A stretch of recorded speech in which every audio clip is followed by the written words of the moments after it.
आज तक ये लोग सत्ता में रहते हुए जो किए कि राज्य की जनता के हितों अधिकारों को अनदेखा इन लोगों ने करने का काम किया। आज जब इनके कलेजे पर आज सांप लौट रहा है, क्योंकि ये जान रहे हैं कि अब सीधे सीधे सरकार जनता से जुड़ चुकी है और जनता सरकार से जुड़ चुकी है। नियोजन नीति स्पष्ट, तो ये अब देख रहे हैं कि दूर दूर तक इन्हें नहीं दिख रहा है, ख्वाबों में भी दूर दूर तक सत्ता नहीं दिख रही है। तो ये बौखलाहट में ये सारे कदम उठा रहे हैं। मिथिलेश जी नियोजन नीति स्पष्ट करने की बात कर रही है। रोजगार भी देंगे और रोजगार का देने का आईना इन्हें हम लोगों ने दिखा दिया है।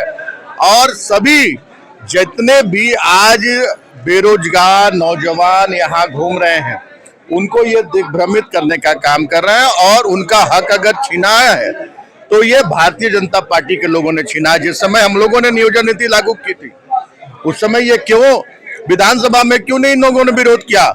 और पिछले दरवाजे से ये अपने बड़े नेता को न्यायालय में भेजकर नियोजन नीति को खारिज करवाने का काम करते हैं। ये दोहरी नीति जिस दिन जनता इनकी समझ जाएगी, इन्हें दौड़ाएगी जनता, इन्हें अपने क्षेत्र से लेकर और पूरे राज्य से बाहर करने का काम करेगी जनता। ये दोहरी नीति अपनाते हैं, सिर्फ जनता को दिग्भ्रमित करने का काम करते हैं और अपनी राजनीतिक रोटी सेकते हैं। जी ये तो ये भी बीजेपी के नेताओं को कैसे पता फिर लौट जाएगा? तो देखिए, यही तो कह रहे हैं हम कि ये सारा इनका एजेंडा सेट रहता है कि कहां से क्या होना है। ये तो ईडी की कार्रवाई के लिए भी जानकारी पहले देते हैं इनके नेता, इनकम टैक्स की कार्रवाई की जानकारी भी पहले देते हैं इनके नेता।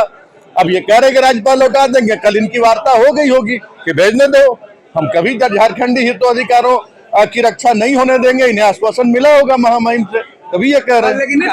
आप लोगों पर आरोप है कि आपने कानून व्यवस्था, कहाँ कानून व्यवस्था बिगड़ी हुई है? कौन सी कानून व्यवस्था यहाँ बिगड़ी हुई है? आप आंकड़ा निकाल कर देख लीजिए, दोनों कार्यकाल का 14 से 19 का ही आंकड़ा निकाल। विधायक अगर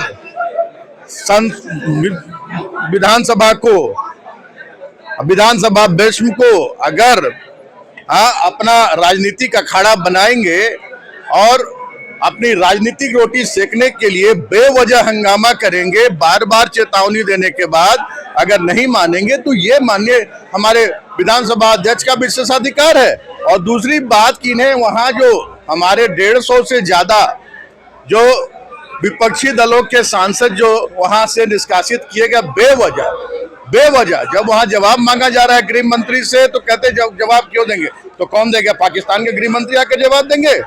और यहाँ तो जो जवाब मांगा गया, हमारे माननीय संसदीय मंत्री ने जवाब भी दे दिया, उसके बावजूद हंगामा। इनका एक ही उद्देश्य है कि जनता को जो सरकार के द्वारा जो काम किए जा रहे हैं, ये जनता तक नहीं पहुंच सके। हम तो जनता के पास सीधे पहुंच रहे हैं। ये 4 दिन में क्या जनता को दिग्भ्रमित कर लेंगे? कहीं नहीं, कभी नहीं।